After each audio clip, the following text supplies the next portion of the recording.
है ना। तो प्रीवियस लेक्चर में हमने डिफरेंट वर्क निकाले थे, work done by spring force, work done by tension, work done by gravity, ऐसे है ना, work done by friction. Incline plane पे मैंने बताया था आपको कि इंक्लाइन प्लेन पे work done by gravity mgh होगा और work done by friction minus mu mgs होगा, है ना भाई। इंक्लाइन प्लेन की बात करें तो इंक्लाइन प्लेन पे जो हाइट होती है h पे डिपेंड करता है वर्क डन बाय ग्रेविटी, है ना। चाहिए कैसा भी इंक्लाइन हो तो mgh आएगा। और अगर जो हम यहाँ पे फ्रिक्शन ले लें तो वर्क डन बाय फ्रिक्शन जो होगा वो माइनस म्यू mgs होगा, म्यू mgs। ये हमने डिस्कस किया था। अब हम नेक्स्ट टॉपिक स्टार्ट करते हैं अपना, इसमें kinetic energy. Kinetic energy, kinetic energy देखो। काइनेटिक एनर्जी क्या होता है? यदि मास m है ना, और ये v स्पीड से चल रहा है, कोई भी ब्लॉक यदि मास m v स्पीड से चल रहा है तो जो इसकी काइनेटिक एनर्जी होगी वो हाफ m v स्क्वायर होती है। काइनेटिक एनर्जी जो है स्केलर क्वांटिटी है, स्केलर क्वांटिटी होती है, स्केलर क्वांटिटी होती है। इसकी यूनिट ऐसा यूनिट इसकी जूल होगी और इसे हम जे से रिप्रेजेंट करते हैं। दूसरी बात, नेटवर्क इशू हो गया था, आपको स्क्रीन नहीं दिख रहा है, सॉरी। आ रही है नहीं आ रही? हाँ, ये सब थोड़ा बीच में नेटवर्क का कुछ इशू हो गया। अच्छा अच्छा अच्छा, हैप्पी टीचर्स डे सर। हाँ थैंक यू बेटा, थैंक यू, थैंक्स, है ना। तो बहुत अच्छी बात है। आप तो मतलब क्या है कि मेहनत क्या करो, ठीक है, बहुत। आप 11 12 में से ही आप पढ़ना स्टार्ट कर दिए हो तो बहुत मेहनत करो और थोड़ी बहुत भगवान जी की पूजा भी कर लिया करो और अच्छे अच्छे काम करो और इंजीनियर बनो, डॉक्टर बनो और अपना भी नाम रोशन करो, अपने देश का भी नाम रोशन करो, है ना। यही काम करना है। तो बस ये है, सही सही सोचते रहो, अच्छे बच्चों के साथ बैठना चाहिए हमेशा, है ना। और मम्मी पापा की बात भी सुननी चाहिए, मम्मी पापा को अपनी बात भी बतानी चाहिए, है ना, क्योंकि मम्मी पापा तो बुढ़े हो जाते हैं ना, मम्मी पापा को नई चीजें पता नहीं रहती हैं, तो मम्मी पापा को भी सिखानी होती है बच्चों को नई बातें। ये भी है, ऐसा नहीं है मम्मी पापा से सीखते रहते हैं, मम्मी पापा को भी हम सिखाना होता है, क्योंकि उन्हें टेक्नोलॉजी के बारे में इतना ज्यादा, मतलब हमको ज्यादा इंफॉर्मेशन होती है, तो अच्छी बातें हमें भी बतानी चाहिए। छोटे भाई बहनों से को भी ढंग की लाइन में रखना है अपने को, बड़ों से तो लेते रहना है रिस्पेक्ट अपने, सही है। यही है, ऐसे करोगे तो अच्छे बच्चे बनोगे, सभी के लिए फायदा रहेगा, ठीक है ना। ये है काइनेटिक एनर्जी, स्केलर क्वांटिटी होती है। काइनेटिक एनर्जी मास m, कोई मास m v स्पीड से, यहाँ स्पीड है, वेलोसिटी नहीं है बेटा, यहाँ ध्यान रखना, ये स्पीड होता है, तो half m v square kinetic energy हो जाएगी, स्केलर क्वांटिटी हो जाएगी, एसआई यूनिट इसकी जूल होगी। साथ में इसका डायमेंशन फॉर्मूला भी लिख देता हूं मैं, डायमेंशनल फॉर्मूला क्या होगा? डायमेंशन फॉर्मूला, अरे ml² t-2, यही है ना। वर्क का और एनर्जी का डायमेंशन फॉर्मूला सेम टाइप का ही होता है। क्लियर है क्या बात? Yes.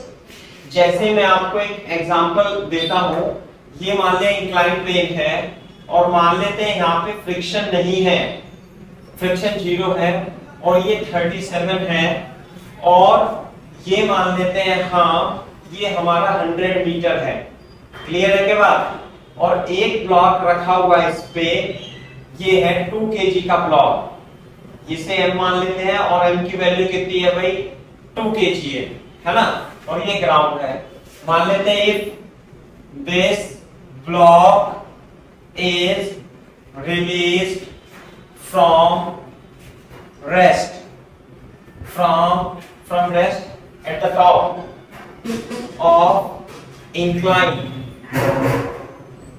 Find kinetic energy of block when it reaches the bottom.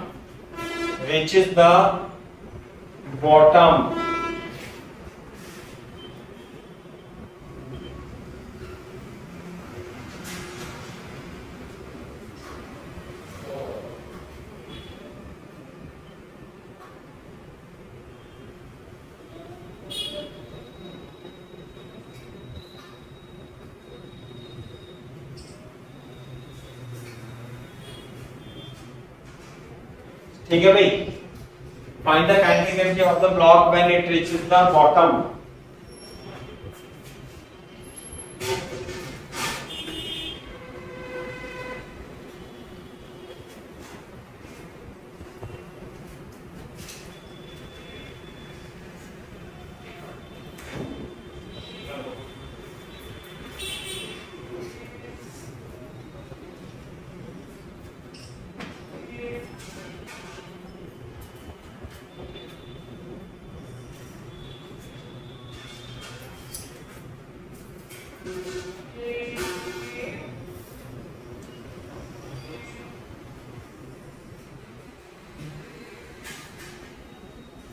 Yes, sir.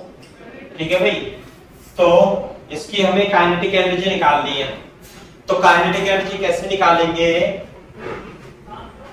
अरे u तो इसका यहाँ पे 0 ही है ना, ये तो u 0 है, यहाँ पे इसकी कुछ v आ जाएगी तो v निकाल लेंगे, तो हाफ एम वी स्क्वायर। तो v कैसे निकालेंगे बताओ? v निकालेंगे g sin थीटा, तो एक्सेलरेशन हो जाएगा, तो v इक्वल टू क्या लगा देंगे? u plus 80 along the incline। समझ में आई बात? तो u तो कितना है? 0, यहाँ पे वेलोसिटी हो जाएगी g sin 37। अच्छा t तो पता ही नहीं अपने को, तो ये तो लगाएंगे नहीं, v square equal to u square plus 2s लगा देंगे, तो u तो हो जाएगा 0 प्लस 2, एक्सेलरेशन की जगह 2g sin theta into s की जगह s रख देते हैं, है ना। तो जो स्पीड आएगी इसकी root over 2gs sin theta आ जाएगी 2 इंटू g की जगह क्या लिखेंगे? 10 लिख लेता हूं, s की जगह 100 मीटर है। कितना मीटर है इसकी इंक्लाइन की लेंथ? 100 मीटर है, ऐसे करके इंटू sin 37 तो 20 into 100 into 3/5।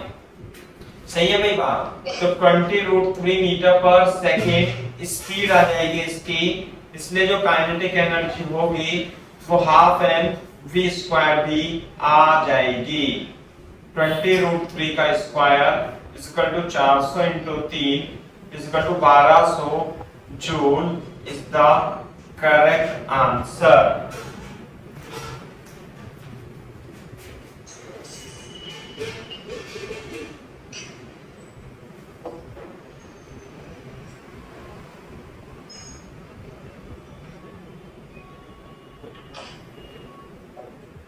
Barisu Joule is the correct answer.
Yes, sir. Done.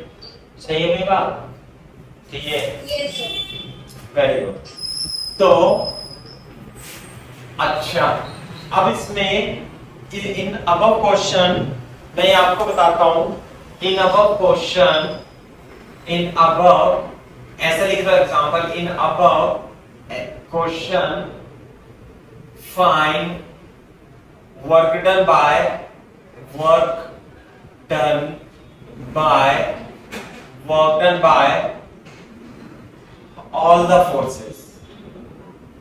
all the forces during motion। हाँ भाई, ड्यूरिंग मोशन आपको सभी फोर्सेस के द्वारा वर्क निकालना है। यहां से स्टार्ट हुआ और यहां पे आएगा। तो जब ये ऐसे आएगा तो इस पे कितने फोर्स लगेंगे भाई? 2 फोर्स लगेंगे। फ्रिक्शन फोर्स तो है ही नहीं, सही है? Only 2 force will act. First is gravitation force Yeah, normal. और नॉर्मल। तो work done by normal will be equal to 0, क्योंकि डिस्प्लेसमेंट इधर है और उनके बीच में 90 डिग्री का एंगल है। डिस्प्लेसमेंट u 100 मीटर और नॉर्मल ऐसे है, तो work done by normal 0। What is work done by gravity? ये है h, तो क्या लिखूं? mgh। और h कितना होगा? यदि ये d है, यदि ये लेंथ कितनी है d, तो ये हो जाएगा d sin थीटा। ये थीटा है ना, Yes. तो d sin थीटा, तो mg d sin थीटा। तो कितना हो जाएगा भाई? m है 2 10 100 into sin 37। sin 37 3/5, तो कितना हो गया? कुछ मैंने गलत तो नहीं कर दिया? तो कितना हो गया? 4 या 1200 joule. This the work done by gravity. तो टोटल वर्क डन जो आएगा, total work done is equal to work done by normal plus work done by gravity. 1200 is equal to 1200 joule is the 1200 joule is the correct answer.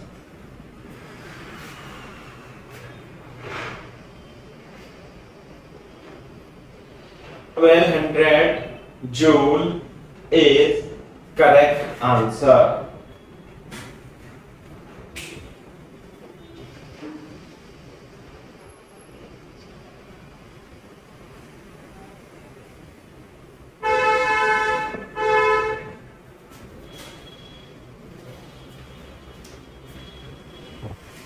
Yes, sir. Done.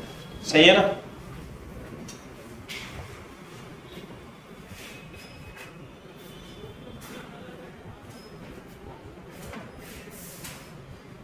हाँ भाई, बात समझ में आ रही है? इस तरीके से Yes, sir. अगर जो अच्छा एक चीज देखना इसमें, है ना, नोट लिख लेना इसमें, या नोट क्या, नोट तो नहीं लिखेंगे, पॉइंट बना लेगा। टोटल वर्क डन कितना आ रहा है भाई? Is equal to K final minus K initial. ऐसे लिखेंगे एक मिनट। इनिशियल काइनेटिक एनर्जी कितनी थी इसकी? 0। फाइनल काइनेटिक एनर्जी कितनी निकाली थी आपने? 1200 joule. Total work done is equal to K final minus K initial, क्योंकि टोटल वर्क डन है 1200 और के फाइनल माइनस के इनिशियल कितना करेंगे भाई हम? 1200, और टोटल वर्क डन में कितना आ रहा है? 1200। इसका मतलब total work done is equal to delta K. Clear है क्या बात? Yes. हाँ।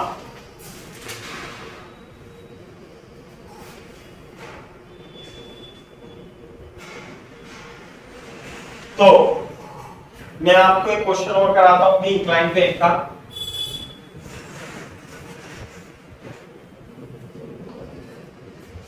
देखो फॉर एग्जांपल, मान लेते हैं हमारे पास इंक्लाइन प्लेन है और ये 53 डिग्री है, म्यू इज इक्वल टू 0.1 है, और ये हमारे पास ये हमारे पास दे रखा है 80 metre.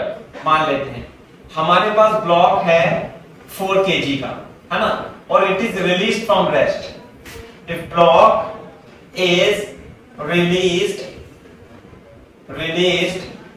from rest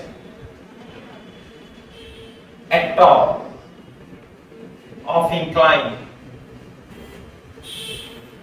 Find first kinetic energy when it reaches the bottom. When it reaches the bottom. Second, work done by gravity, work done by normal, work done by friction. Third, show that total work is equal to K final minus K initial. Show that total work is equal to delta K final minus K initial.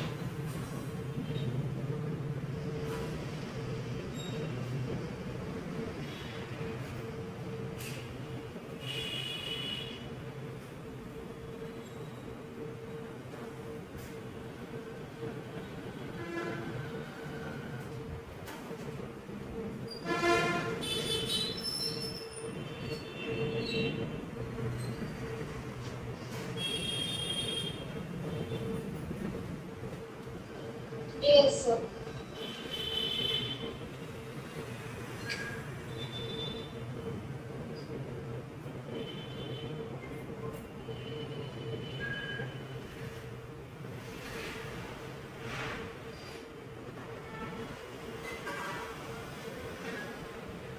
Yes, sir. It's a question.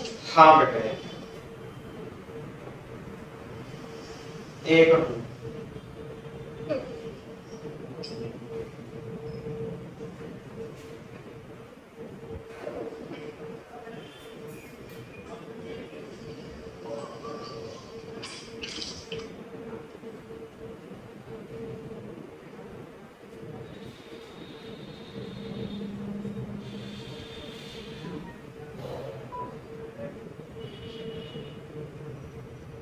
एक दो।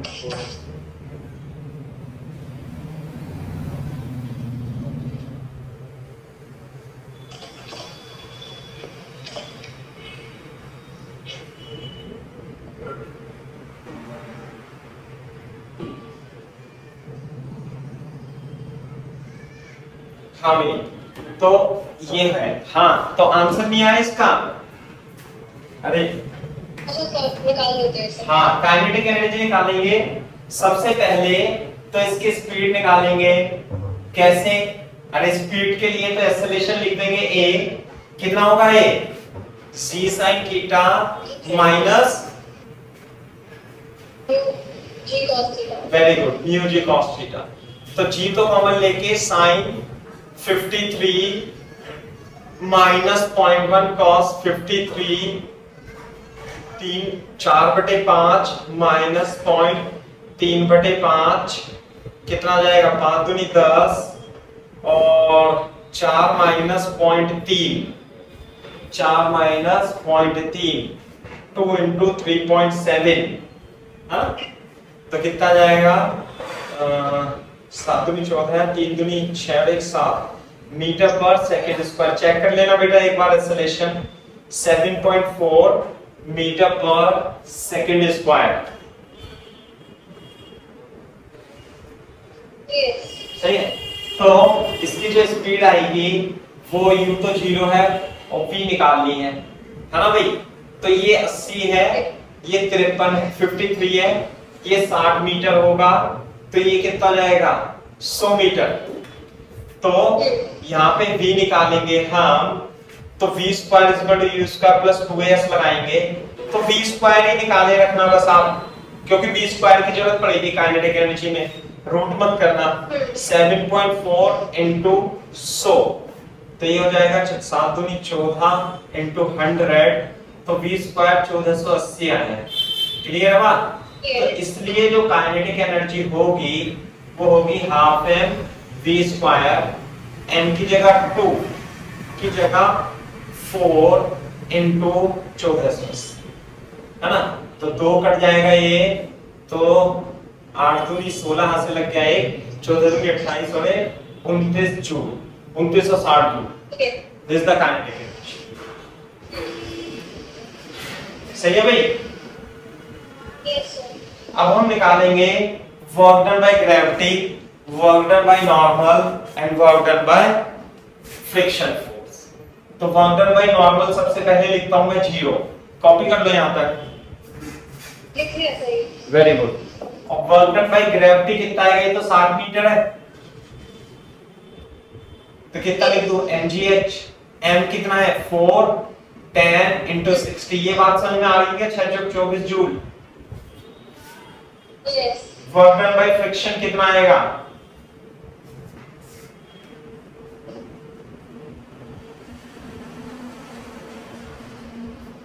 Minus mg ये minus friction percentage.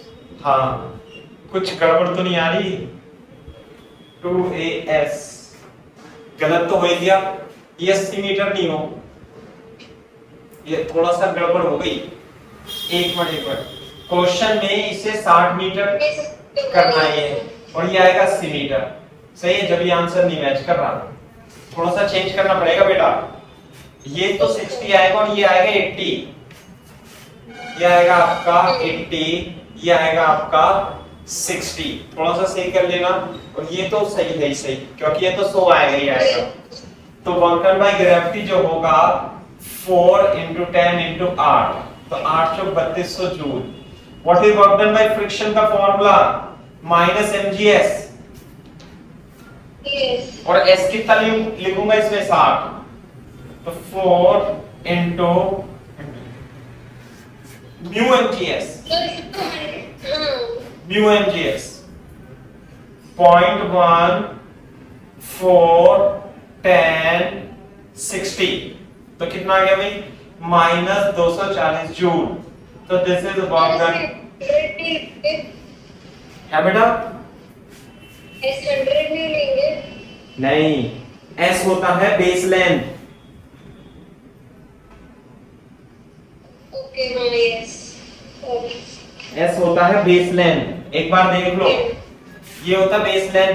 Work done by friction जो है वो minus mu mgs होता है, वो f यानी बेस लेंथ पर निर्भर करता है, जबकि work done by gravity height पे डिपेंड करता है और फ्रिक्शन पे डिपेंड करता है। फ्रिक्शन का वर्क करता है इस पे डिपेंड, इससे तो कोई मतलब ही नहीं है दोनों केस में।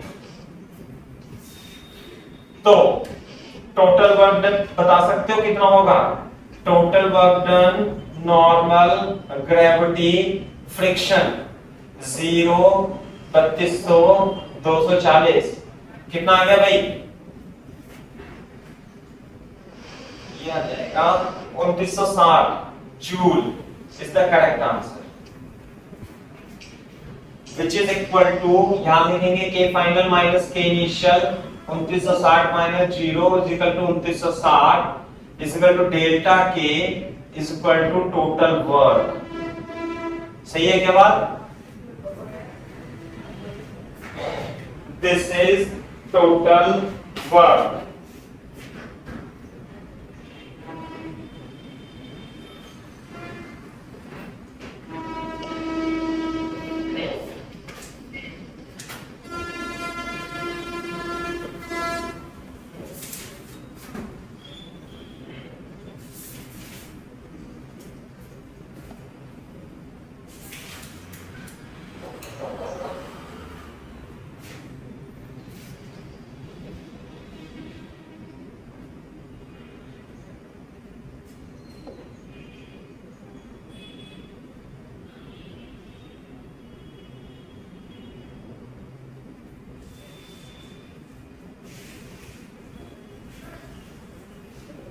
यस सर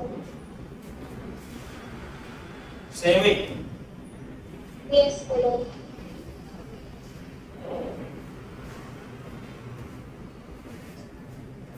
तो इससे क्या, मैंने आपको पिछले क्वेश्चन में बताया था कि जो टोटल वर्क आता है वो चेंज इन काइनेटिक एनर्जी के बराबर आता है, समझे ना, हमेशा ही आता है ये। देखो ये तो चेंज इन काइनेटिक एनर्जी कितनी थी, इनिशियल तो 0 थी, अगर जो इनिशियल भी कुछ भी होती तो भी उसे कंसीडर करेंगे और यहाँ पे के फाइनल है इतनी है, और total work done by all the forces equal to change in kinetic energy, it is always true and it is called work energy theorem. What is it called? It is called work energy theorem. Work energy theorem, and this is very important theorem, and which is called WET, work energy theorem. केवल ये इन्हीं सवाल के लिए valid नहीं है, हमेशा ये सभी सवालों के लिए वैलिड होती है। बात समझ में आ रही है नहीं? हाँ, तो what is the work done, work energy theorem, work according to work energy theorem, work done by all the forces, work done by all the forces is equal to change in the kinetic energy of the object. लिख लो इसे English में, है ना, according to WET,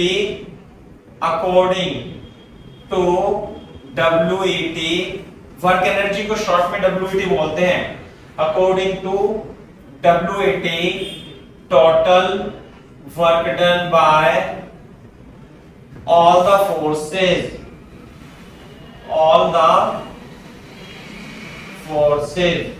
is equal to change in kinetic energy of the block, है ना, of the system, change in kinetic, बस इतना ही लिखो, that is total work is equal to delta K। Work कौन कौन सा होगा? Work done by external force, work done by conservative force, है ना, conservative force, work done by pseudo force, work done by pseudo force, है ना, और क्या हो सकता है? Conservative non work done by conservative force, work done by non conservative force, है ना, plus work done by pseudo force is equal to K final minus K initial. ये होता है सभी फोर्सेस के द्वारा जो वर्क होगा सिस्टम पर, वो चेंज इन काइनेटिक एनर्जी के इक्वल होगा।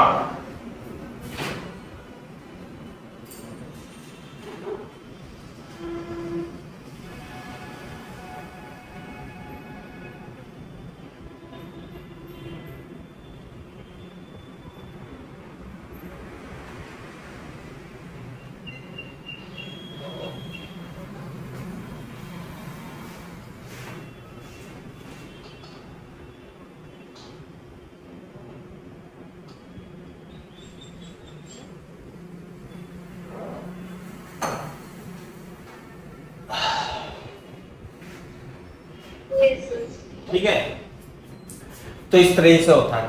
तो वर्क, अब इसमें एक्सटर्नल फोर्स तो पता ही है कि जो हम एक्सटर्नल एजेंट हैं वो कंजर्वेटिव और नॉन कंजर्वेटिव फोर्स आपको नहीं पता।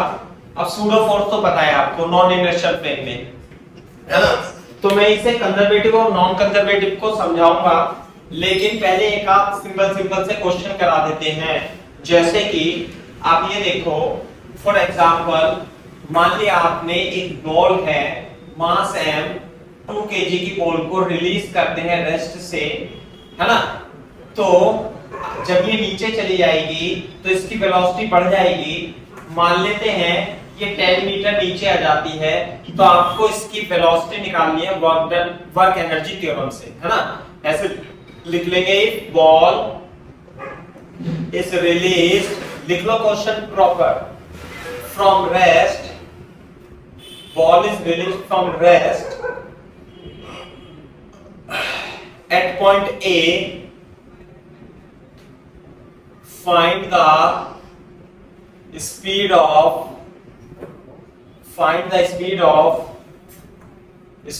ball at point B using WET, है ना भाई। ये तो A है, U = 0, A और बी। क्लियर है क्या बात? ए और बी।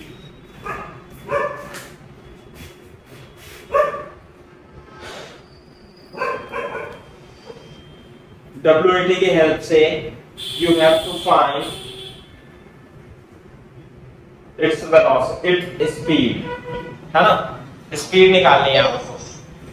तो कैसे निकालेंगे देखो, सॉल्यूशन लिखता हूं मैं इसका। पहले तो A to B, है ना, total work is equal to, कौन कौन से फोर्स लग रहे हैं बेटा A to B इस पे? केवल एक फोर्स लगेगा, ये रहा ग्रेविटी का फोर्स, है ना? वैसे ग्रेविटी कंजर्वेटिव फोर्स होता है ना, is equal to K final minus K initial, है ना? U कितना है इसका? 0। U तो क्या है? 0।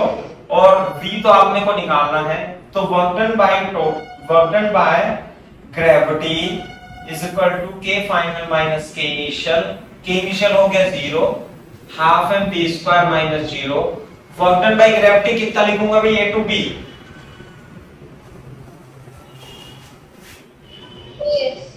Work done by gravity A to B कितना होगा?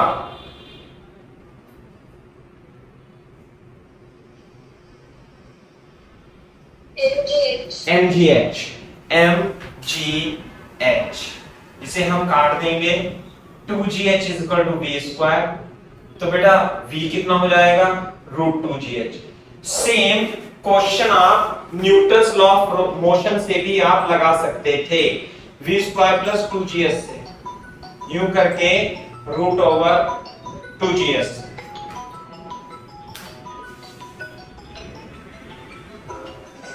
है ना?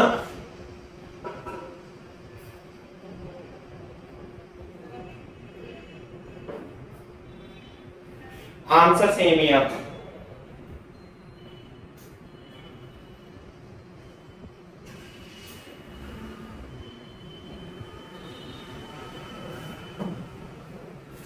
कितना है आंसर? जब स्पीड निकालोगे √2 इंटू 10 इंटू 10 10√2 मीटर पर सेकेंड। इससे भी आपने लगा दिया तो भी √2gh आता है, और वर्क एनर्जी थ्योरम से भी √2gh ही आता है हमेशा।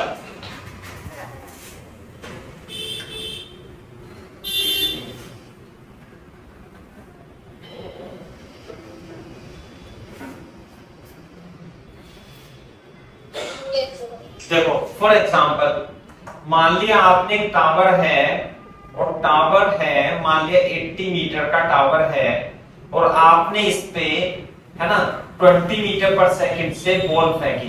तो जब बॉल फेंकी तो ये नीचे आ रहा होगा, नीचे, है ना? तो जब ये ग्राउंड पे आता है तो आपको इसकी स्पीड निकालनी है। Find speed of ball when it reaches the ground, है ना, यूजिंग WET से निकालना। WET की सहायता से आपको क्या निकालना है? इसकी स्पीड निकालनी है।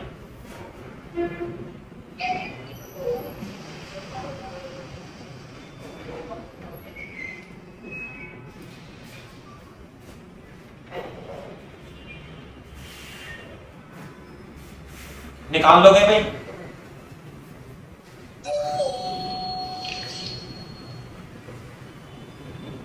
Total work is equal to change in kinetic energy. हाँ भाई, अप्लाई WET। क्या है भाई WET? टोटल वर्क is equal to delta K final minus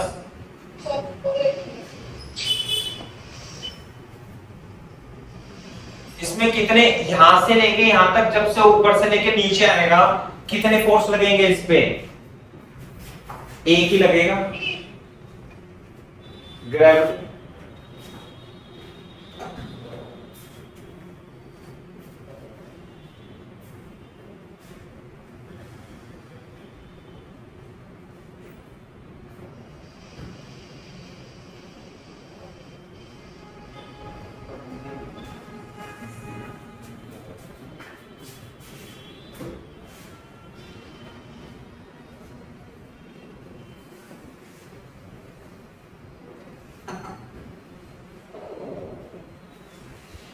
हाँ भाई, वर्क डन बाय ग्रेविटी बता सकते हो साइना मेरे को इस केस में कितना होगा?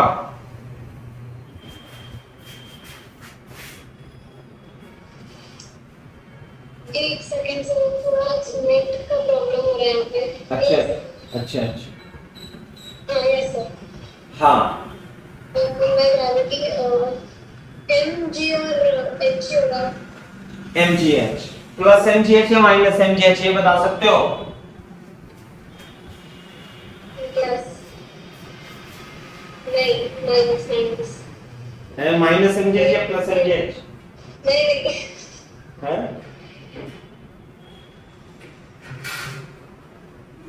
वर्क की डेफिनेशन क्या होती है? Work into displacement in the direction of force, in the direction of force। Clear है क्या बात? जब पार्टिकल यहां से जाएगा और यहां पे आएगा तो फोर्स यहां से लेके यहां तक कितना लग रहा है और किधर लग रहा है? mg लग रहा है नीचे नीचे, तो नीचे की ओर फोर्स लग रहा है, तो ये तो इनिशियल पोजीशन है, फाइनल पोजीशन है, तो नीचे की ओर डिस्प्लेसमेंट कितना हुआ? mgh। तो डिस्प्लेसमेंट वेक्टर किधर है? नीचे की ओर, और mg भी किधर लग रहा है? नीचे की ओर, है ना? तो डिस्प्लेसमेंट और फोर्स नीचे है, mg और डिस्प्लेसमेंट भी नीचे है, तो mgh ही आएगा। डिस्प्लेसमेंट पॉजिटिव नेगेटिव नहीं होता, डिस्प्लेसमेंट पॉजिटिव नेगेटिव डिपेंड करता है साइन कन्वेंशन पर। समझ में आई बात?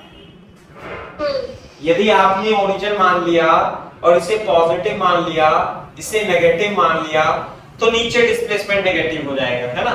और इसे ऐसे ले लिया तो ये पॉजिटिव हो जाएगा, बस, है ना? तो फोर्स भी नीचे है, डिस्प्लेसमेंट भी नीचे है, तो वर्क डन बाय ग्रेविटी होगा mgh।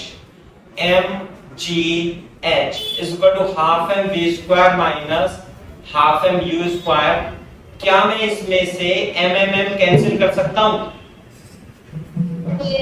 तो ये बन जाएगा 2gh is equal to v square minus u square, और इक्वेशन जो बनेगी v square is equal to u square plus 2gh बनेगी।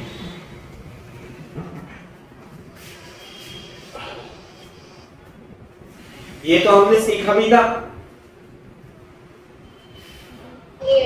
अरे इक्वेशन ऑफ मोशन एनएलएम से भी हमने बता दिया था कि अगर जो यहाँ पे u है ये और v है ये, तो मैंने क्या लगाया था?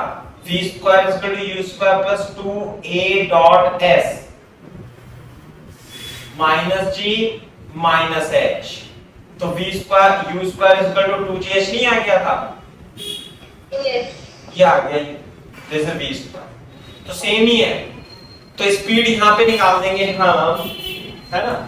स्पीड ही तो निकालनी थी, कितनी आएगी? 2du स्क्वायर प्लस 2gh, तो ये आ जाएगा 20 का स्क्वायर प्लस 2 into 10 into 80। सही है? तो ये कितना जाएगा? 2 दूनी 4 प्लस 8 दूनी 1600, और ये आ जाएगा 2000 और 4 कितना आ गया? 10 20 मीटर पर सेकंड, ऐसे आ जाएगा। तो इस तरीके से आप WET लगा करके भी स्पीड पता कर सकते हो। वो तो करनी है आपको, स्पीड पता, है ना? क्योंकि ये तो ऐसे क्वेश्चन है जिसमें आप इक्वेशन ऑफ मोशन लगा के भी कर सकते हो, लेकिन कुछ क्वेश्चन अब ऐसे आएंगे जिसमें इक्वेशन ऑफ मोशन के अलावा भी कुछ और भी दिया होगा, तब WET लगा करके ही आंसर आप निकाल पाओगे। समझे? हाँ, जैसे कि अभी हमने इसमें एयर का रेजिस्टेंस नेगलेक्ट कर रखा है, समझे ना? तो एयर का नेगलेक्ट कर रखा है, तभी हमने ये इक्वेशन लगा दिया हमने इक्वेशन। अगर जो एयर का रेजिस्टेंस वगैरह दे देगा तो नहीं काम चलेगा ऐसे, है ना? हाँ, तो मैंने दोनों से आपको करके दिखा दिया। मैं आपको अब बताता हूँ थोड़ा सा कंजर्वेटिव और नॉन कंजर्वेटिव फोर्स के बारे में, मैं आपको एक्सप्लेन कर देता हूं, उसके बाद सवाल करेंगे, है ना। तो हेडिंग डाल लो, what is conservative and non conservative, conservative and non conservative force. Clear है क्या बात? Conservative and non conservative force.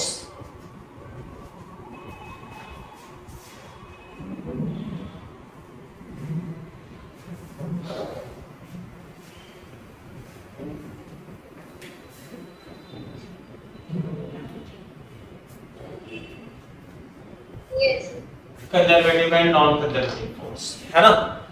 तो देखो, सबसे पहले लिखेंगे हम conservative force, conservative force. What is the conservative force? क्या होता है भाई कंजर्वेटिव फोर्स? लिख लो, a force is said to be conservative, a force is said to be conservative, said to be conservative if work done by this force, work done by this force does not depend upon path followed, does not depend upon path followed,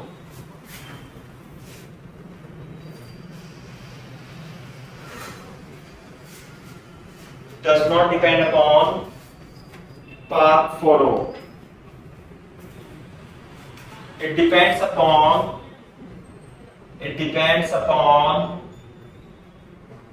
initial and final position, initial and final position.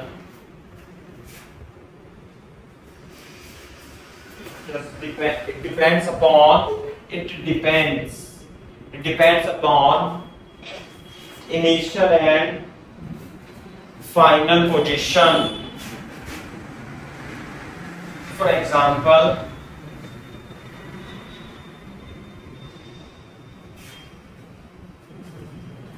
gravitational force,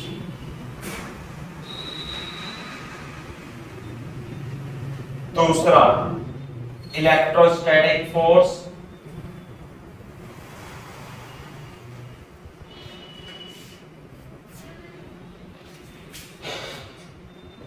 spring force,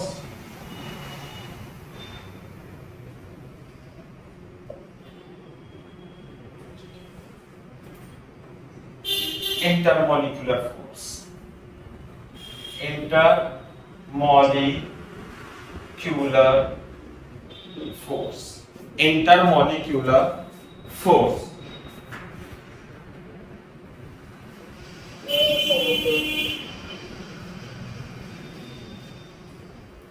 है ना।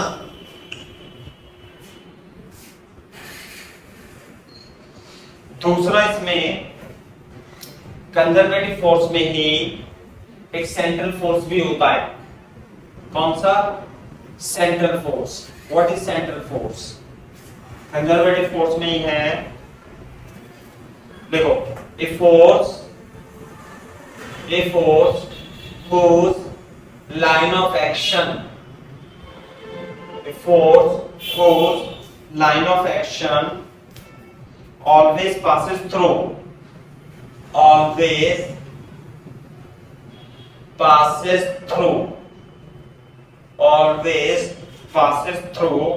a fixed point, which is known as center of force, which is known as center of force and whose magnitude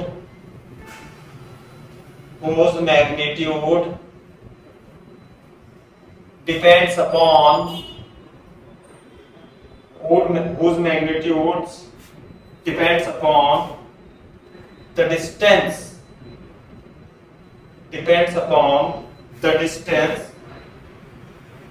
from this point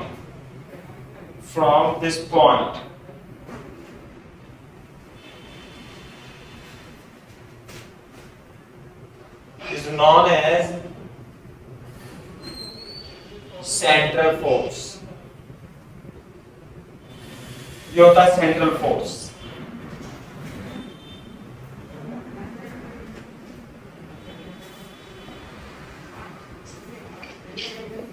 है ना?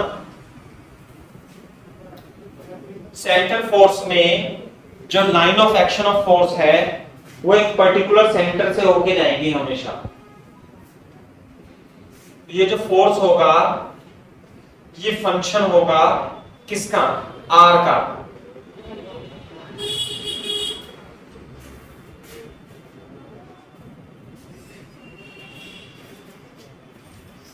Sir are क्या है यहाँ पे? R है distance. R है डिस्टेंस।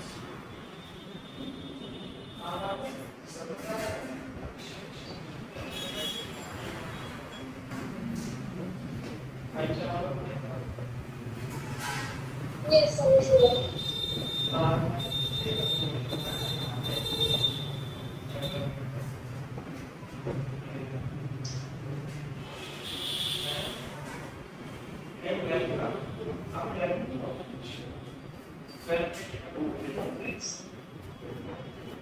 हाँ भाई, this point is known as central force. हाँ, क्या पूछे थे साइना, बताओ बेटा। मैंने क्वेश्चन पूछा। अच्छा, अब देखो, ये तो हो गया मतलब कि कोई फोर्स की लाइन ऑफ एक्शन यदि किसी पर्टिकुलर सेंटर से होके जाए और वो डिस्टेंस पे डिपेंड करे तो सेंट्रल फोर्स होता है। तो कैसे कैसे फोर्स सेंट्रल फोर्स हो सकते हैं मैं आपको बता देता हूं। सेंट्रल फोर्स जैसे ग्रेविटेशनल फोर्स हुआ या इलेक्ट्रोस्टैटिक फोर्स हुआ, जो कि आप अभी पढ़ोगे, पढ़ा नहीं है आपने, कि यदि हम 11th में तो पढ़ा होगा आपने कि m1 m2 यदि 2 पॉइंट मास रखे हैं तो इस पे जो फोर्स लगेगा ग्रेविटी फोर्स, वो फोर्स ऐसे जाएगा ऐसे करके और r पे डिपेंड करेगा। बात समझ में आ गई? नहीं ग्रेविटेशनल फोर्स नहीं पढ़ा था आपने 9th में? हाँ चलो, नहीं पढ़ा तो कोई दिक्कत नहीं है, मान लिया याद नहीं है। तो अकॉर्डिंग टू ग्रेविटेशन फोर्स, पूरा ग्रेविटेशन चैप्टर है वो बाद में हम डिस्कस करेंगे। तो m1 और m2 क्या है? 2 पॉइंट मास है, तो दोनों के बीच एक अट्रैक्टिव फोर्स लगेगा, तो फोर्स हमेशा इधर ही ओर लगेगा। अगर जो मान लिया ये पॉइंट मास घूम के यहाँ पे आ गया तो अब ये फोर्स इधर लगने लगेगा, और अगर जो घूम के यहाँ पे आ गया तो ये फोर्स अब यहाँ पे लगने लगेगा। हमेशा ये फिक्स पॉइंट की ओर ही लगेगा, and this fix point is called centre of the force. Clear है क्या बात? हाँ, और दूसरी बात, हाँ m1 m2 upon gm1 m2, जो ग्रेविटेशन फोर्स होता है वो gm1 m2 upon r squared unit vector r होता है। हम बाद में डिस्कस करेंगे, अभी तो हमें केवल टाइप पढ़ना है, थोड़ा सा फिर से आएगा ये, है ना? तो ये है, तो ये जो ग्रेविटेशनल फोर्स है ये डिस्टेंस के स्क्वायर के इनवर्सली प्रोपोर्शनल होता है। ये ग्रेविटेशनल फोर्स, ऐसी कूलम्बिक फोर्स भी होता है, आपने ये भी पढ़ा होगा, coulomb force, Coulomb's force. Electrostatics, electrostatic, यदि ये Q1 है ये Q2 है, ऐसे करके, चलो एक को प्लस मान ले एक को माइनस मान ले, तो ये भी क्या रहेगा हमेशा, ये तो इलेक्ट्रोस्टैटिक फोर्स है, ये भी हम डिस्कस करेंगे क्लास 12 में, तो ये भी इस फिक्स पॉइंट के अबाउट ही रहेगा हमेशा, सही है। सेंटर, तो ये कैसे फोर्स है, सेंट्रल फोर्स। सेंट्रल फोर्स वो फोर्स हैं जो हमेशा एक फिक्स पॉइंट की तरफ लगते रहते हैं और वो उनके बीच डिस्टेंस पर डिपेंड करते हैं। ये भी इनवर्स स्क्वायर लॉ को फॉलो करता है, ये भी इनवर्स स्क्वायर लॉ को फॉलो करता है ना। थोड़ा सा लिख लो।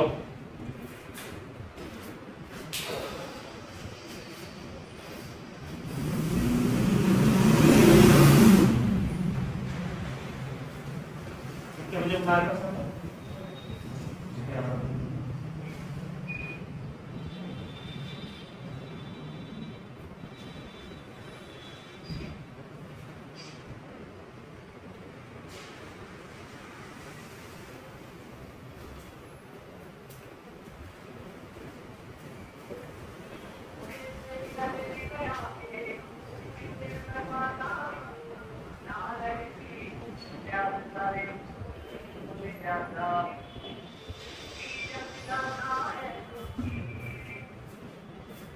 हेलो, अभी सर आ रहे हो कि ना?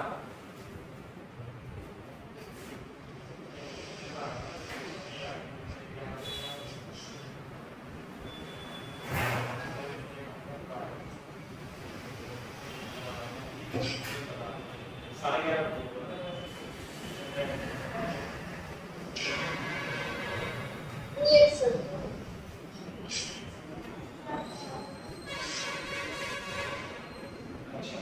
अच्छा तो बैठ जाओ।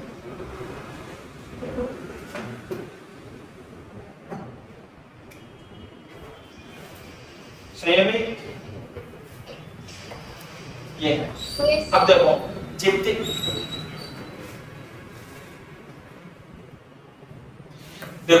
जितने भी फोर्सेस हैं जो इनवर्स स्क्वायर लॉ को, ये इनवर्स स्क्वायर लॉ है। इनवर्स स्क्वायर लॉ का मतलब कि जो इनके बीच फोर्स है वो डिस्टेंस के स्क्वायर के इनवर्सली प्रोपोर्शनल है ना। तो आप पॉइंट बना के लिख लो, all the forces which follow inverse square law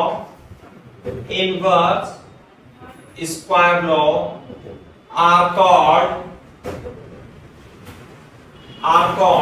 central force।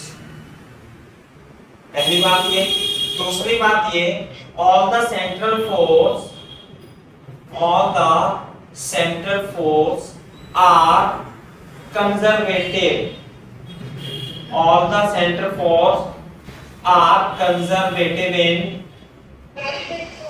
nature। All the central forces are conservative in nature।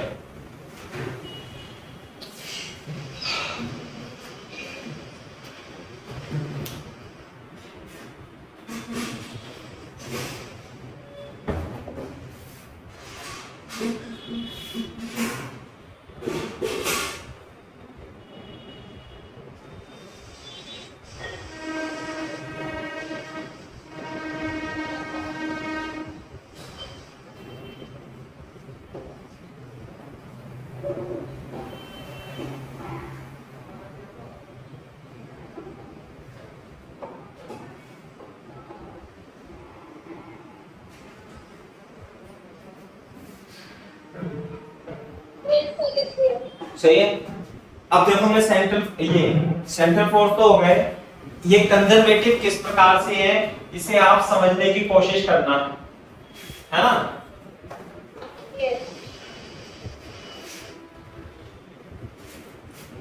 जैसे कि gravitational force work done by gravitational force, ऐसे लिखेंगे, work done by gravitational force. देखो ध्यान से, मान लिया ये है ना, इस पेन को ये देखो, ये पेन यहाँ पर है, इसे मैं यहाँ से यहाँ तक लेके आता हूँ। एक मास को मैं यहाँ से यहाँ तक पाथ 1 के द्वारा लेके आ जाता हूँ और ये हाइट है h। तो मेरे को वर्क डन बाय पाथ 1 आप बता सकते हो, वर्क डन बाय ग्रेविटी मतलब work done by gravity.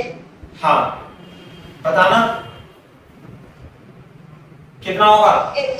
mgh, बिल्कुल सही बात है। दूसरा, अब मैं इस मास को यहां से यहां तक ले जाता हूं, है ना, तो इसमें वर्क कितना होगा ग्रेविटी का बता सकते हो?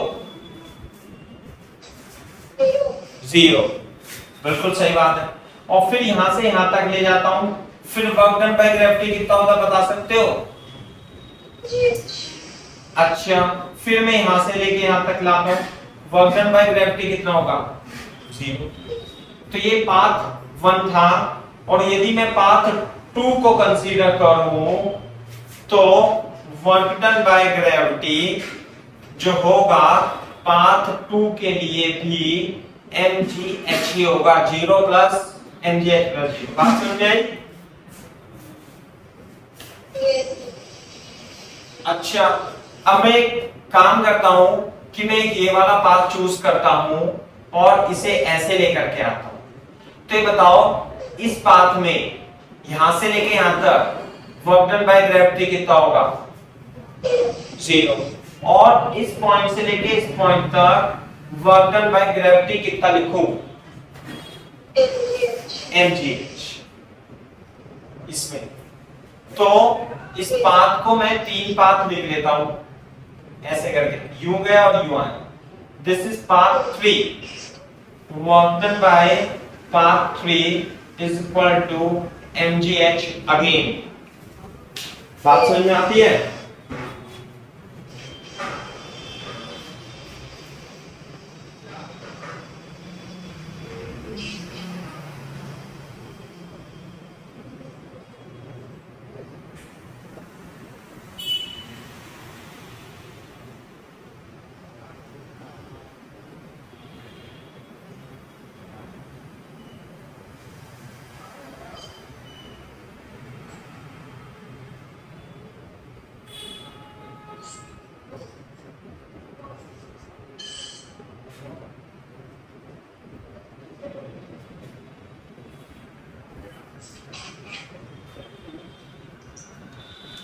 समझे?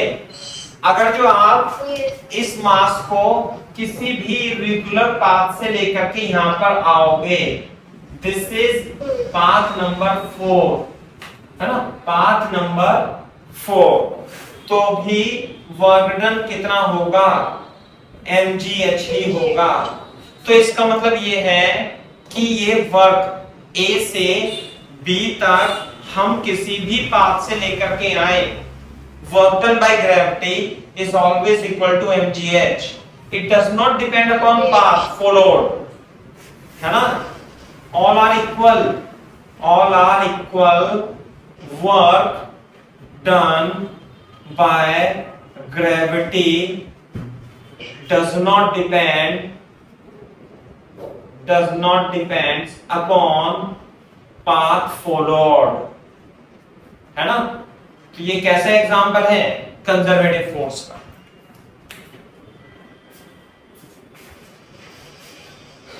तो इस वाले चैप्टर में अभी तक तो केवल और केवल ग्रेविटेशनल फोर्स और स्प्रिंग फोर्स ही आएगा। स्प्रिंग फोर्स भी कंजर्वेटिव फोर्स है।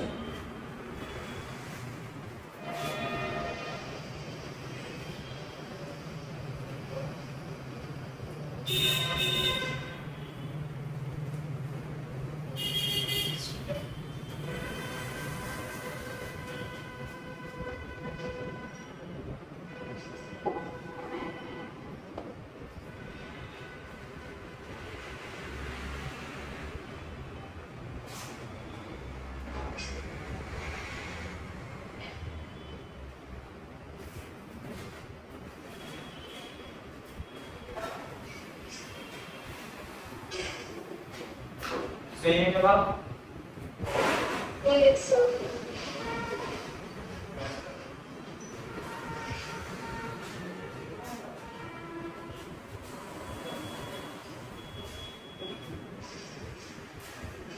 7.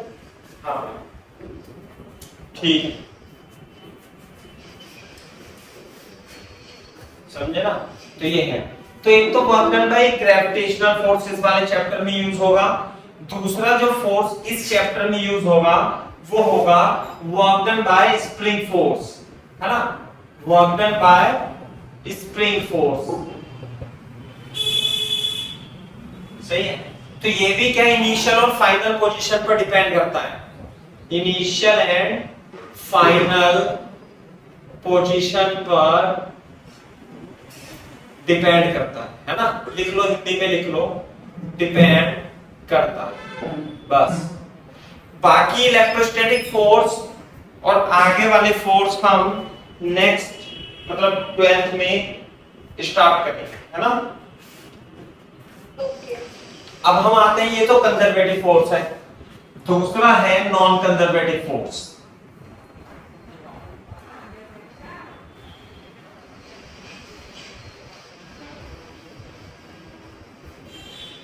अच्छा इसमें हाँ चलो पोटेंशियल एनर्जी बाद में बताएंगे, पहले ये रहा non conservative force, non conservative force. Clear है क्या भाई? Work done bye these forces depends upon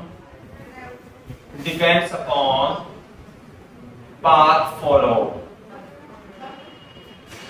है ना, depends upon path followed. This is the function of path. Example, frictional force, air resistance, any resistive force,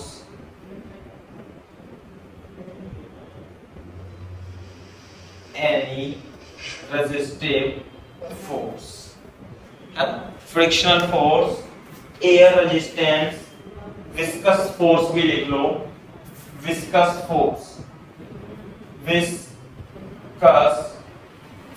viscosity में पढ़ेंगे हम viscous force, बाद में पढ़ेंगे हम, ये भी हमारा conservative force, non conservative force होता है।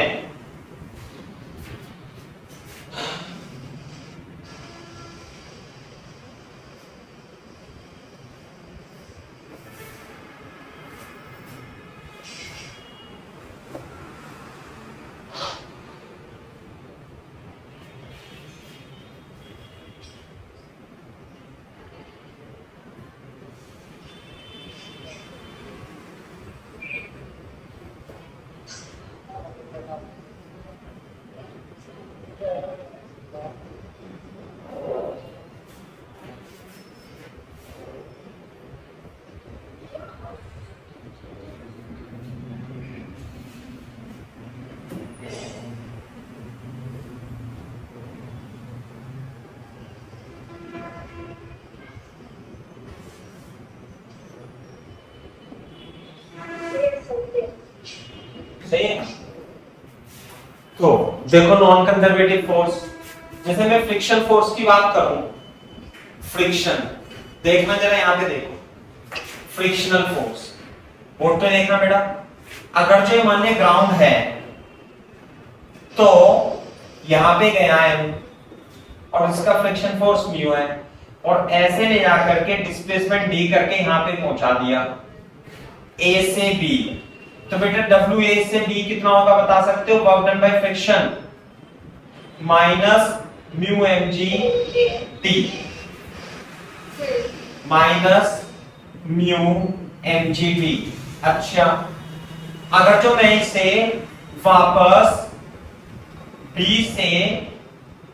बी पॉइंट से ए पॉइंट तक फिर से लाता हूं ऐसे करके, है ना भाई, तो work done by B to A कितना होगा? Work done by friction minus mu G T. Minus mu M G D, है ना। तो ए से ए तक टोटल वर्क कितना हो गया by friction is equal to minus 2 mu M G D. समझ में आई बात?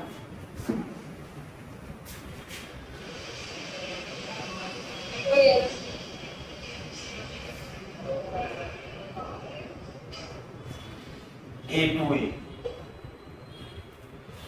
To A work total by friction is equal to minus, it is not zero.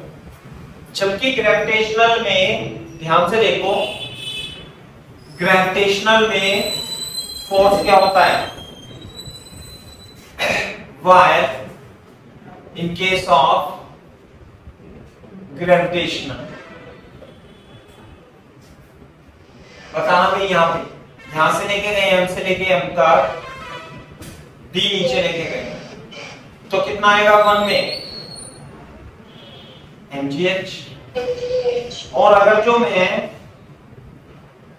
a to b, अब मैं b टू a लेके जाता हूं, है ना, वर्क डन कितना होगा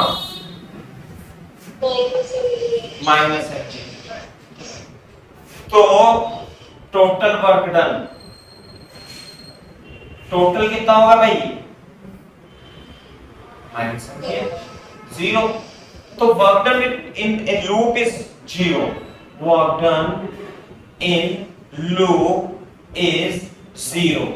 जबकि इस केस में work done in loop is not zero. This is the difference between the non-conservative force and this is conservative force. In conservative force, in non-conservative force.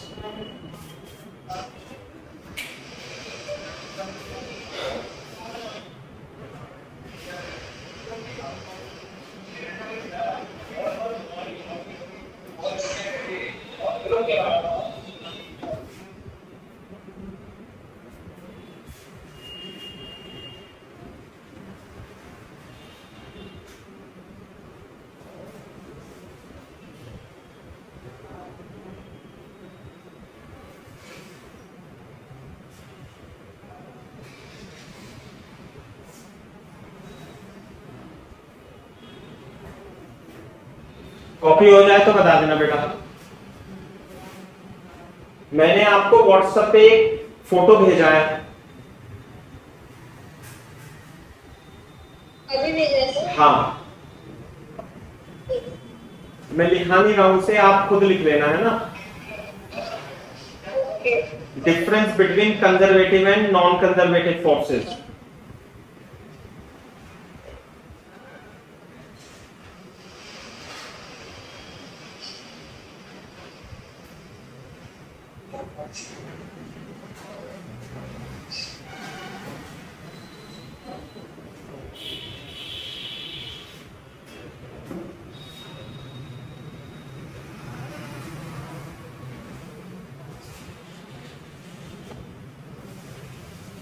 ठीक है सर।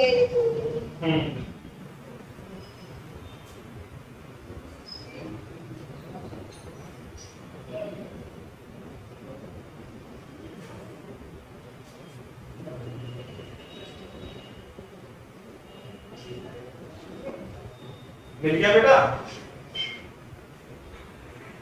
हाँ सर मैं लिखूंगी। अच्छा हाँ, लिख लोगी ना। तो मैं ये कह रहा हूं आपसे कि एक बार से देख लो, इसमें थर्ड पॉइंट लिखा, सेकंड पॉइंट लिखा हुआ, work done in round trip is zero and work done in round trip is not zero, friction. Last का पॉइंट लिखा है work done is completely recoverable और work done is not recoverable. तो इस वाले case में यदि आप ध्यान से देखो, जैसे ये है कि आप इस मास को ऐसे ऐसे घुमा घुमा करके यहीं पे ले आए, तो work done by gravitational field zero होता है। जितना ग्रेविटी ने वर्क किया उतना वर्क हमें मिल गया। जबकि अगर जो आप इसे यूं घुमा घुमा करके वापस लेकर के आओगे यहाँ, तो वर्क डन जो है वो रिकवरेबल नहीं है, वो चला गया। किसकी फॉर्म में? हीट की फॉर्म में। नहीं आई बात समझ में? जैसे इस पे हाथ पे ऐसे चलाओगे तो जो वर्क डन में फ्रिक्शन है वो घिसता है ना इस पे, तो वो वर्क डन जो है वो हीट की फॉर्म में रेजिस्टिव फोर्स के कारण हीट की फॉर्म में चला जाता है। You can not obtain this again. मैं ये बता रहा था आपको, है ना? ये है।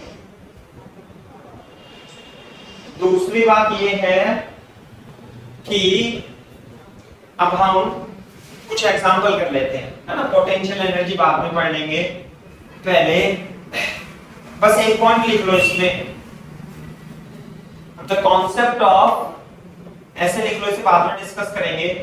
The concept of potential energy is defined only for conservative force. Non conservative force के लिए पोटेंशियल एनर्जी का कोई लॉजिक नहीं होता। पोटेंशियल एनर्जी केवल कंजर्वेटिव फोर्स के लिए ही डिफाइन होती है ना? Not for non conservative force. सही है बात? Not for non conservative force.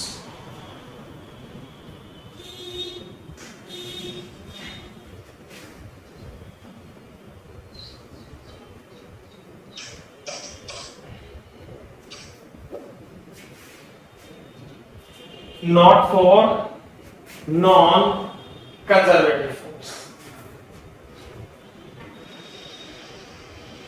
है ना? ये बात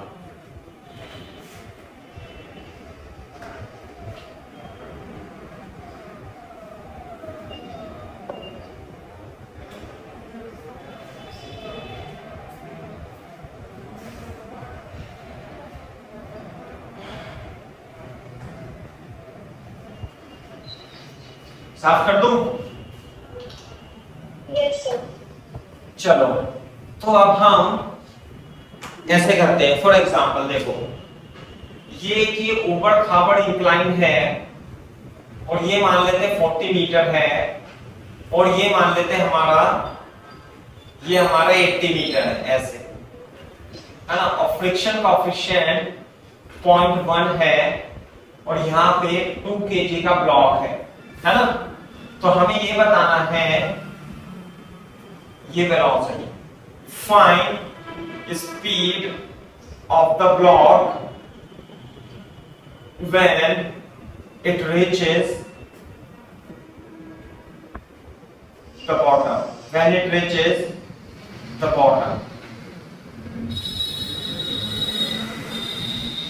हमें ये बताना when it reaches the bottom। Height 40 metre है ना? हाँ, हाइट 40 मीटर है।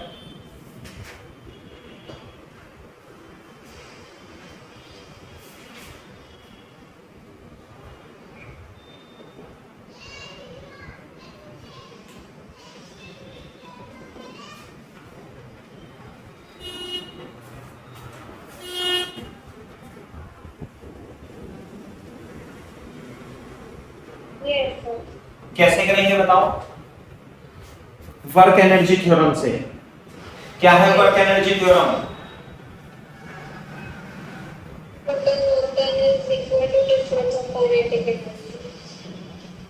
तो के इनिशियल तो 0 ही है। यस। तो टोटल वर्क यहां से लेके यहां तक कितने लग रहे हैं? ये कंजर्वेटिव फोर्स है, ये नॉन कंजर्वेटिव फोर्स है। बोलो। यस। भाई ये बात अलग है, कंजर्वेटिव नॉन कंजर्वेटिव, लेकिन हम वर्क तो निकाल देंगे। वर्क कितना निकालेंगे हम? mgh minus mu mgs is equal to half M B square. है ना, m से m कट जाएगा, gh माइनस म्यू gs इसका टू v स्क्वायर, तो कितना जाएगा v square 2g h minus mu s, बोलो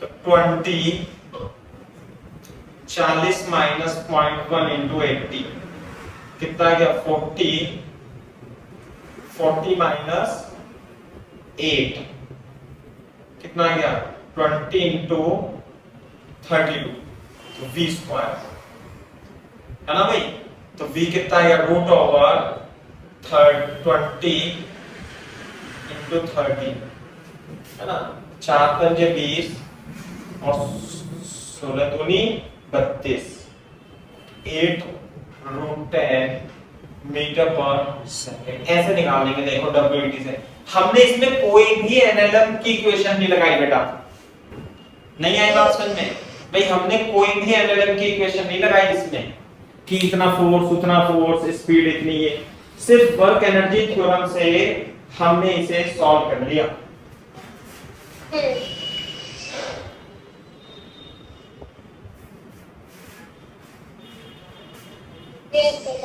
ठीक है, अब ये देखो, अब मैं इसे थोड़ा सा चेंज कर देता हूं,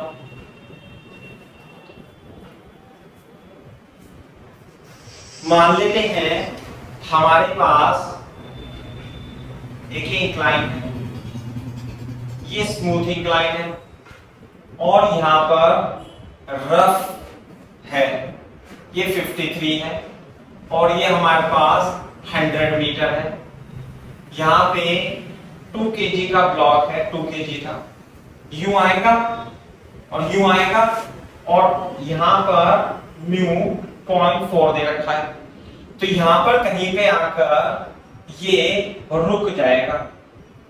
आई बात समझ में? तो हमें ये बताना है कि ये जो डिस्टेंस है ये कितनी होगी, फाइंड ऐसे से, if block is released from rest, is released from rest at point A, at top of the incline, find the distance traveled before coming to rest on the ground, on the ground, कितनी speed कितने distance वो cover करेगा ground पर, कि वो रुकने से पहले कितनी डिस्टेंस कवर करेगा, और ये 53 डिग्री है, बताओ बेटा।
सही भाई, तो कैसे करेंगे बताओ।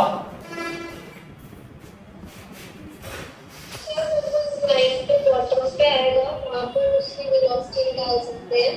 हाँ उसके बाद ग्राउंड पे फिर कंटिन्यूटी यूज करना। और यदि मैं डायरेक्ट ए से बी, चलो ऐसे करते हैं, ए से बी से सी, तो पहले क्या लगाएंगे हम, ए टू बी लगाएंगे, है ना, ए टू बी। तो क्या लगाएंगे, स्पीड कैसे निकालूं बताओ, वर्क एनर्जी थ्योरम से, WET अप्लाई, WET बोलो, तो total work done by gravity is equal to K final minus K initial, half mv square is equal to mgh, तो 2 into g into h is equal to v square, तो v is equal to 2 into 10 into 100, तो 10 root 20 और 20 root 5, v की value कितनी आएगी, 20 root 5 metre पर second, बोलो सही है। अब B to C लगाएंगे हम, WET total work is equal to K final minus K initial, तो K फाइनल तो 0 माइनस K इनिशियल क्या होगी, हाफ mv स्क्वायर,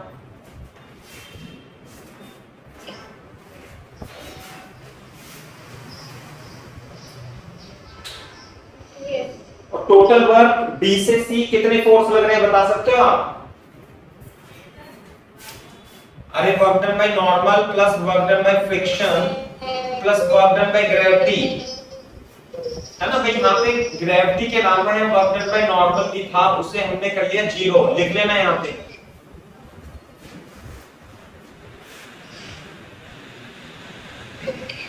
यदि आप B से C देखोगे, B से C, तो mg तो नीचे लगेगा, नॉर्मल लगेगा ऊपर, तो वर्क डन बाय नॉर्मल और वर्क डन बाय ग्रेविटी क्या हो जाएंगे, 0 0, और what is work done by friction,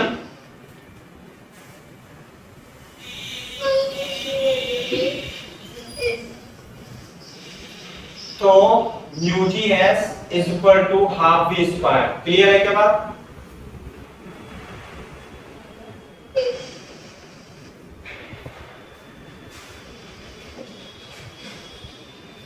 तो v square is equal to 2 mu G S, तो 2 म्यू की जगह क्या लिखेंगे 0.4 10 into s, और v स्क्वायर की वैल्यू, अरे v स्क्वायर की वैल्यू आ गई थी आपकी 400 into 5 is equal to 2 into 4 into small s, चलो तो कितना हो जाएगा बताओ, 8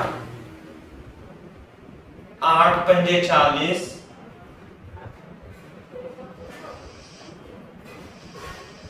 5 पंजे 25 मीटर, 250 मीटर आ गया आंसर। जबकि मैं इसे एक लाइन में ही कर सकता था सवाल को, पता है आपको, हाँ, लेकिन मैंने लंबा किया जिससे कि आपको भी कुछ सीखने के लिए मिले, है ना। कैसे करते बताओ, हम WET लगा देते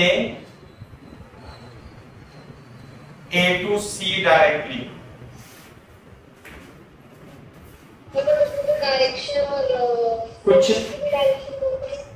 कुछ मतलब नहीं डायरेक्शन वायरेक्शन से। आप ये बताओ, यहां पर आ रहा है ऐसे ऐसे ऐसे ऐसे यहां तक पहुंच गया, तो total work is equal to K final minus K initial, K initial भी 0, K फाइनल भी 0,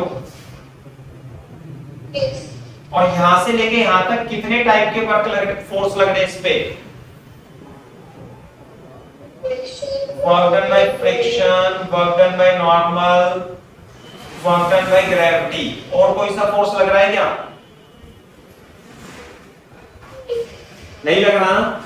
तो ये बताओ वर्क डन बाय नॉर्मल यहां से लेते हैं यहां तक, यहां से लेके यहां तक कितना है, और वर्क डन बाय फ्रिक्शन, यहां पे तो फ्रिक्शन ही नहीं है, फिर यहाँ है फ्रिक्शन, तो यहीं से लेके यहीं तक होगा और कितना होगा minus mu GS,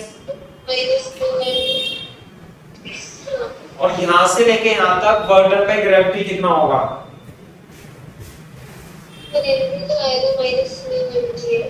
minus mu M G H आएगा या एम जी एच आएगा बताओ।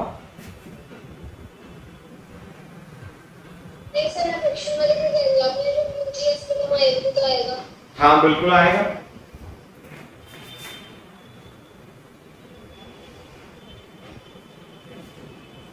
वर्क डन बाय ग्रेविटी कितना होगा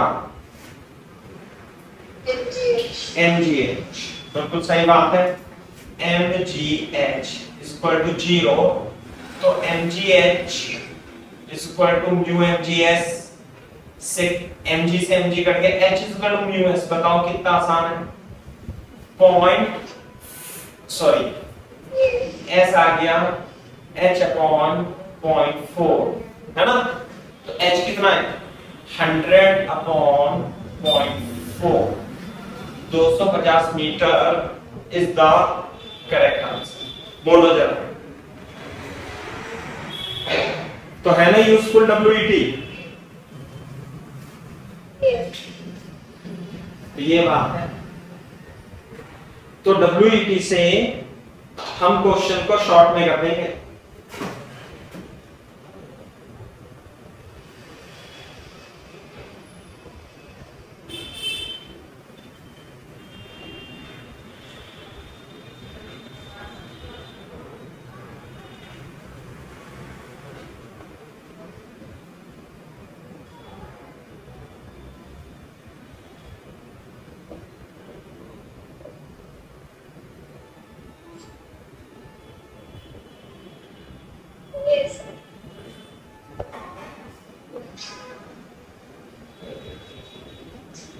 क्लियर है क्या बात, ये है। तो ऐसे कर सकते हैं हम आसानी से, है ना। WET का अच्छा लगा सवाल करके, तो बीच में ये 53 डिग्री का कोई यूज नहीं, ये अगर जो ऐसे दे देता वो यूं करके, कुछ भी यूज नहीं, ऐसे दे देता मान लिया 60 डिग्री, ऐसे कुछ भी यूज नहीं, समझे। अच्छा मैं आपको बता देता हूं फिर से, और इसी टाइप का सवाल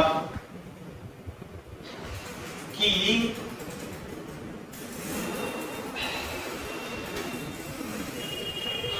फॉर एग्जांपल ये इंक्लाइन प्लेन है, ये मान लिया 60 डिग्री है, ये 100 मीटर है मान लिया, यहाँ पे 2 kg का ब्लॉक है, यहाँ पे 2 मीटर की रफ सरफेस है, और इसके लिए म्यू 0.2 दे रखा है। फिर एक इंक्लाइन है 30 डिग्री का, और इंक्लाइन काफी लंबा है ऐसे, तो यहां से छोड़ते हैं, समझे। और ये इंक्लाइन भी फ्रिक्शनलेस है, ये इंक्लाइन भी फ्रिक्शनलेस है। तो आपको ये बताना है up to what height this block will be raised, ऐसे।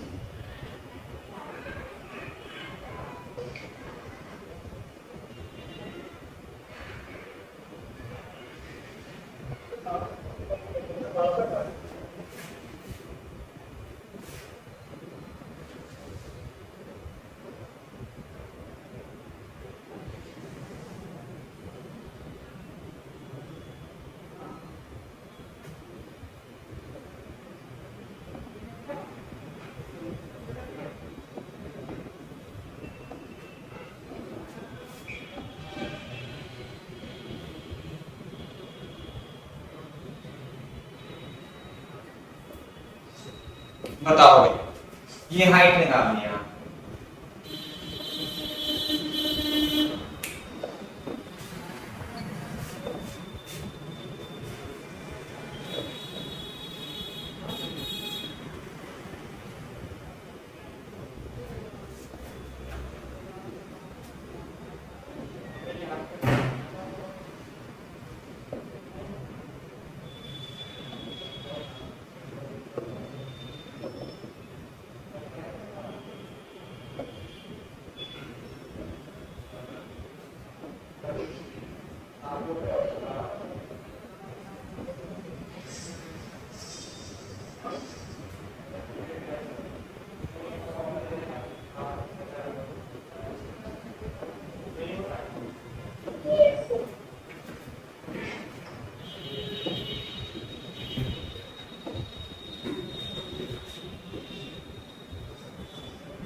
हाँ भाई, एक मिनट। हाँ करो, कैसे करोगे बताओ। तो मुझे जो आपने वैसे बताया तो kinetic energy final minus kinetic energy ratio 0 हो जाएगा और वर्क टोटल में ग्रेविटी फ्रिक्शन एंड नॉर्मल का सम। इसी पार्ट में डिवाइड करोगे तो लंबा बैठेगा।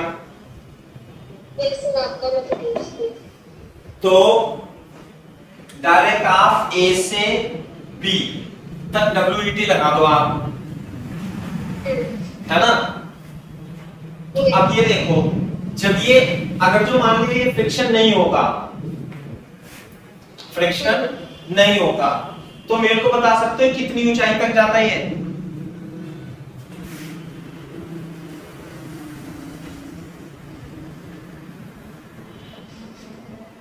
माइनस mg 100 मीटर तक ये जाता है ऊपर, 100। क्योंकि कोई एनर्जी लॉस ही नहीं होती। तो अगर जो यहाँ पे mgh है एनर्जी, तो यहाँ भी mgh हो जाती और h की वैल्यू कितनी होती? 100 ही होती। ये तो बात है, लेकिन अभी यहाँ पर 0.2 है फ्रिक्शन, तो A to B हम लगा देंगे, क्या लगा देंगे भाई? Apply WET। बताओ भाई, total work is equal to K final minus K initial. तो K इनिशियल भी 0, K फाइनल भी 0, टोटल 0। तो बेटा वर्क किस किसने किया?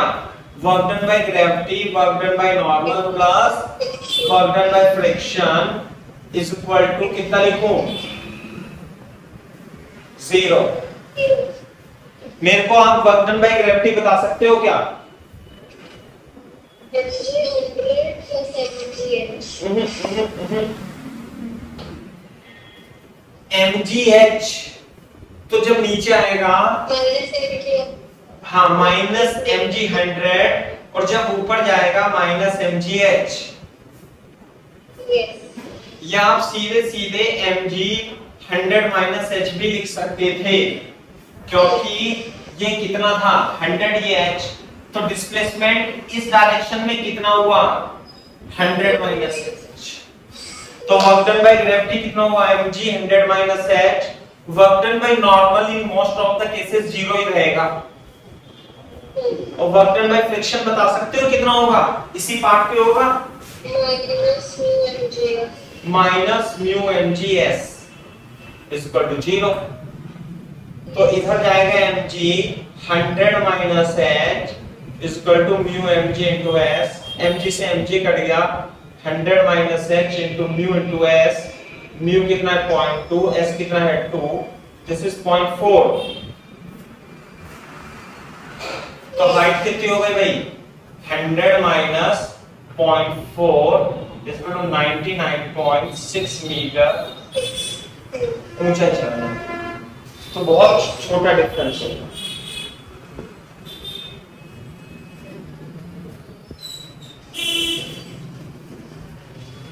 आ रही बात समझ में? तो मतलब देख लो आप कितने आसानी से हम लगा सकते हैं। क्वेश्चन लेंथी है, लेकिन आंसर तो इसका यूं ही आ जाएगा। जैसे मैं आपको इंक्लाइन प्लेन का और बताता हूं, सिंपल सा क्वेश्चन है ना।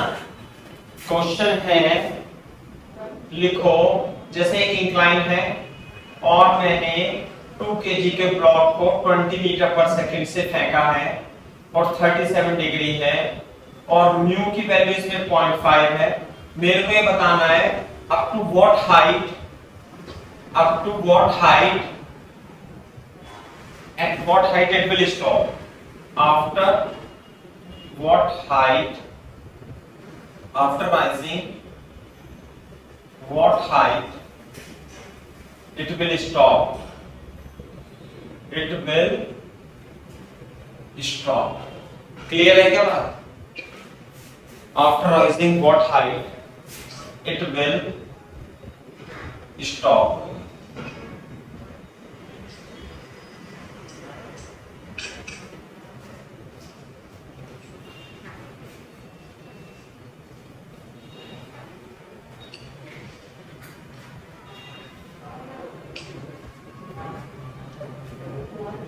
कितनी हाइट पर जाने के बाद ये स्टॉप हो जाएगा।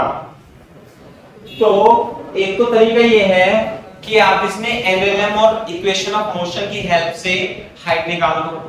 दूसरा तरीका है कंजर्वेशन ऑफ वो लगा दो आप डब्ल्यूईटी, वर्क एनर्जी लगा दो तो आसान है। तो इसका मतलब आपने जितने क्वेश्चन एनएलएम में किए थे टफ तरीके से वर्क एनर्जी थ्योरम लगा के एक लाइन हो जाएंगे सब, समझे? कैसे? ए से बी हम लगा देंगे डब्ल्यूईटी ए टू बी, क्या टोटल वर्क डेल्टा के फाइनल अब की बार 0 हो जाएगी और के इनिशियल क्या है half M square. Total work कौन कौन करेगा? Work done by normal, work done by gravity, work done by friction. सही लिखा है क्या एक्सप्रेशन?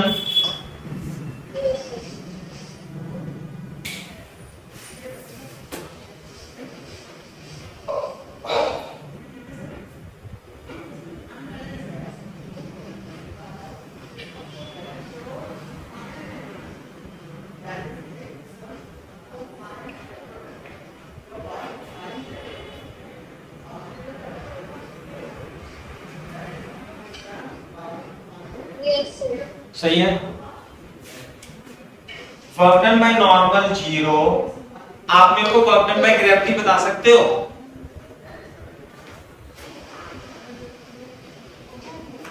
ऊपर जा रहा है हाँ, माइनस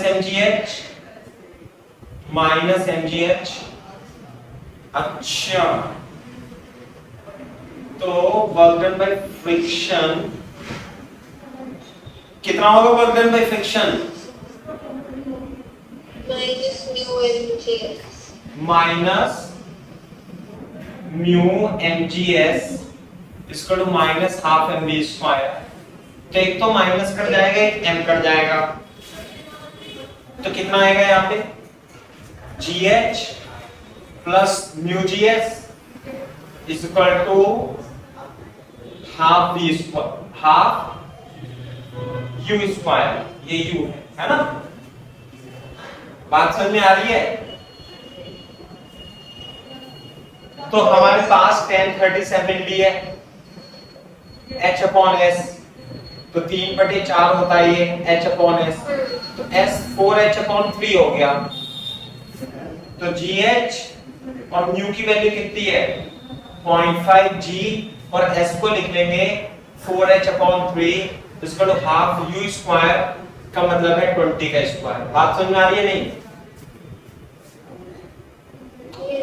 तो h कॉमन लेकर के चलो gb कॉमन ले लो, 1 plus 2 upon 3 is equal to 200 आएगा इधर, h इंटू 10 5/3 बराबर 200, तो 3 इंटू 200 बटे 50 5 चौक 20, तो 12 metre is the correct answer. लो 12 मीटर चला जाएगा। क्लियर है क्या बात? Yes sir. इसे आप एनएलएम से भी कर सकते थे, है ना, क्योंकि ऐसे निकालते ना एक्सेलेरेशन, इधर आता है एक्सेलेरेशन कितना, g sin theta plus mu G cos theta, सही है ना। और फिर v square equal to u square लगा देते, क्या लगा देते, v square equal to u square minus 2as, final speed यहाँ 0, तो u square equal to 2as आ जाता। तो s का मतलब ये आता है, ये d मान लेता हूं इसे d, तो जो d आता है u स्क्वायर अपॉन 2a, और a की वैल्यू इससे निकालते हैं और फिर sin 37 लगा देते, h जो आता है d sin है सर,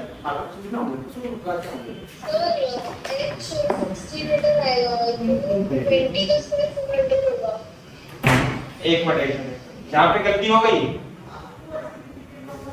हाँ सर, वो RHS में तो 100 नहीं होगा ना, 20 का स्क्वायर 400 आएगा। यहाँ पे 2 दूनी 400 बटे 2 है ना, ये 200 आगे सही है। अच्छा, मेरा गलत आ रहा है एक्चुअली। हाँ हाँ चेक करो, क्या गलती करूँ? चेक करो।